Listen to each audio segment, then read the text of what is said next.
Jadi persoalan ini bantuan yang kerajaan beri selama 3 bulan subsidi 1,200 ini adalah merupakan subsidi untuk membantu majikan. Sebenarnya membantu majikan dan juga pekerja untuk merancang bagaimana perniagaannya perlu dilakukan dalam masa 6 bulan.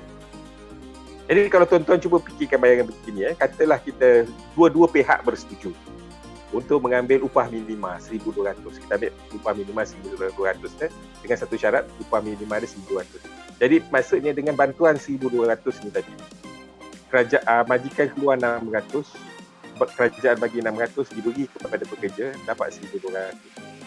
Kan? Jadi majikan yang sepatutnya bayar tadi 1,200, dia dapat bantuan selama 600, dia boleh langsungkan lagi 3 bulan. Sebab itu pandangan yang dibawa oleh kerajaan tadi dibentuk dalam bentuk bantuan. Dalam bentuk bantuan. It's assistance. Kita mesti ingat berbeza dengan subsidi. Ini adalah bentuk assistance, bentuk bantuan. Jadi membolehkan mana-mana majikan yang mempunyai masalah kecairan dalam tempoh yang setingkat ini dapat hidup selama 6 bulan. Jadi dalam peringkat majikan pula, kalau kita dapat merancang hari ini, menukar dan mula memikirkan dan pekerja bersama-sama memikirkan bagaimana perubahan dan bantuan ini dapat membantu kita untuk terus berlangsungkan perniagaan dalam kaedah baru, kan? Itu adalah sebaiknya. Jadi salah satu perkara yang penting juga yang kita perlu lihat juga, bantuan majikan ni, kepada majikan ni bagi mereka yang ada sok-sok. Ada juga yang mengatakan bahawa yang ada sok-sok, yang ada pekeso. Jadi bagaimana yang tak ada? Yang tak ada ni ada bantuan dia. Bantuan dia di bawah LHDN, iaitu bantuan one off sebanyak RM3,000. Jadi kita tengah menunggu juga kita tengah menunggu daripada LHDN bentuk bagaimana permohonan yang dibuatkan. Sebab selain daripada itu, perlu diingat pekerja juga, pekerja selain dia tak dapat gaji dia, walaupun dia tak dapat gaji dia tetap mendapat, siapa yang dapat BSH itu sudah cukup, kan? BSH bantuan 1,000 dan juga 1,200, 200 ringgit. Itu pun dah membantu juga untuk 2 bulan, untuk April dan juga Mei. Jadi sedikit sebanyak bantuan-bantuan yang diberikan oleh kerajaan sepanjang tempoh PKP, saya panggil bantuan dalam bentuk PKP semasa PKP juga berlangsung, sedikit sebanyak telah dapat meringankanlah beban majikan dan juga pekerja. Jadi dalam usaha ini, untuk kita menjayakan kaedah ekonomi kita dalam bentuk yang berbeza, kita perlu buat pengorbanan sedikit dan memikirkan cara bagaimana bentuk perniagaan atau cara proses perniagaan itu untuk berubah. Mungkin dulu kita ada banyak proses, prosedur dan sebagainya. Mungkin melalui kaedah ini juga, secara tak langsung memaksa kita untuk memikirkan cara bagaimana meringkaskan prosedur kita. Ini satu bentuk yang saya rasa mencabar. Namun, seperti mana kita tahu, kalau dia adalah usahawan tulen, peniaga tulen, pasti benda ini tidak menjadi satu soalan, malah dianggap sebagai satu cabaran untuk kita atasi secara bersama. Jadi untuk itu tadi, saya nak tahu tadilah berapa ramai yang sebenarnya dah masuk atas talian, permohonan atas talian kepada Perkeso. Sebab bila dibuka tadi, kalau ada yang dah masuk dan dapati ada tak kesukaran, sebab saya sendiri, kita pun dah buat, kita tengok sebenarnya tak sukar pun nak apply tu, amat mudah, tak lebih daripada 5 minit, kan? Sekiranya sebelum masuk tu semua borang-borang yang diperlukan seperti statement bank, kalau kita dapat merancang tadi, dapat kita lakukan lah. Jadi kalau kita bersedia dulu. So bagi yang nak masuk aplikasi ni, pastikan sediakan awak punya bersediakan awak punya SSN. Okay, ataupun yang profesional, bagi profesional dia ada sijil profesional dia tu, sijil profesional dia.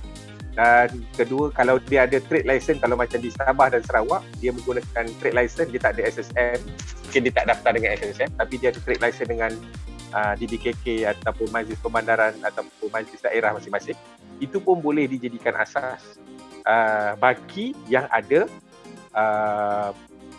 perkeso, akaun perkeso.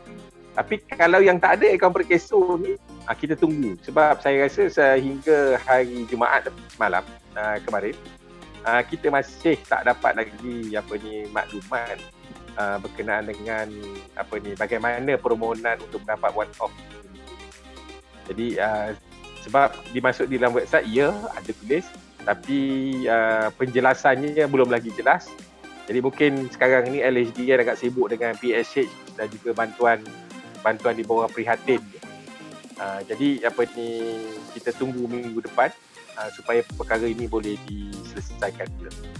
Jadi setakat ini dulu pasal bantuan upah untuk majikan. Ada apa-apa soalan, kita boleh sama-sama bincang, ataupun apa-apa perkara yang perlu diambil perhatian untuk Dewan kemukakan ke pihak kerajaan, untuk kita lihat, sama-sama lihat bagaimanakah bentuk. Sebab saya rasa satu perkara yang perlu kita sebagai usahawan kita lihat ialah apakah bentuk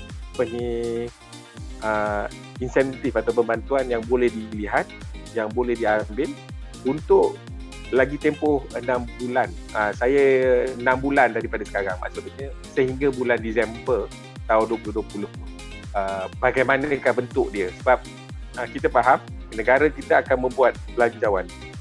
Kerajaan akan buat belanjawan pada tahun 2021 dan juga rancangan Malaysia ke-12.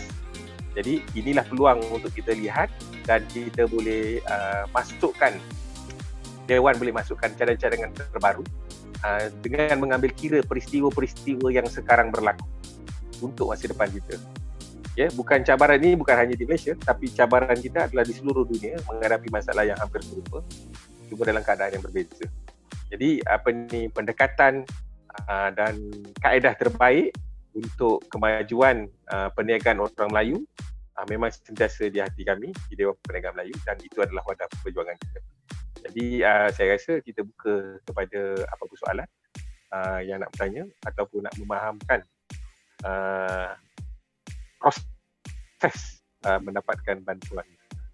Sebab syarat dia perkara yang paling mudah saya punya pengalaman. Dia hanya perlukan syarat dia sekiranya ada satu pekerja pun yang mencarum kepada perkeso sudah melayakkan anda mendapat bantuan RM1,200. Syarat dia 3 je. Pertama, mesti ada syarikat ataupun pendaftaran. Kedua, masukkan nama bank you yang untuk dicarumkan, yang nak bayarkan. Yang ketiga, pekerja yang mencarum. Itu saja. Jadi amat mudah, tak sampai pun 5 minit lah. Saya kata 5 minit ni mungkin ada yang terlambat ke apa, tapi tak sampai 5 minit. Dan pastikan dokumen-dokumen anda tu telah pun contohnya macam sijil SSM yang saya kata tadi, bank tadi dan sebagainya, itu anda telah pun snap gambar dia sebab dia minta secara upload kan. Anda telah pun snap gambar dia. Dan banyak aplikasi ada dalam aplikasi Play Store untuk anda gunakan, sama ada di bawah SM Scanner ke atau menggunakan sebagai picture ke untuk di-upload nanti. Jadi persediaan untuk pastikan perkara yang dalam semua ni dah ada. So pastikan ada. Jadi boleh terus buat. Kalau yang menggunakan pekerja, kalau yang bagi yang menggunakan pekerja, pastikan senarai perkeso yang sebelum ni pernah dihantar itu ada di tepi anda untuk anda isikan. Dan kalau pekerja buat, saya rasa pun tak sampai 5 minit. Dan kalau kata, saya tak ada senarai sekarang, itu tak susah. You boleh pergi masuk ke online. Pekerja berkenaan boleh masuk secara online ke perkeso dan download untuk caruman bulan yang lepas. So senarai nama pekerja-pekerja yang perlu dicarum pun dah ada. Maklumat ada di situ. Boleh gunakan maklumat yang sama untuk masuk dalam online. Jadi saya rasa itu tak sukar. Dan saya mengucapkan terima kasihlah kepada perkeso sebab memudahkan pengisian borang-borang ni tadi.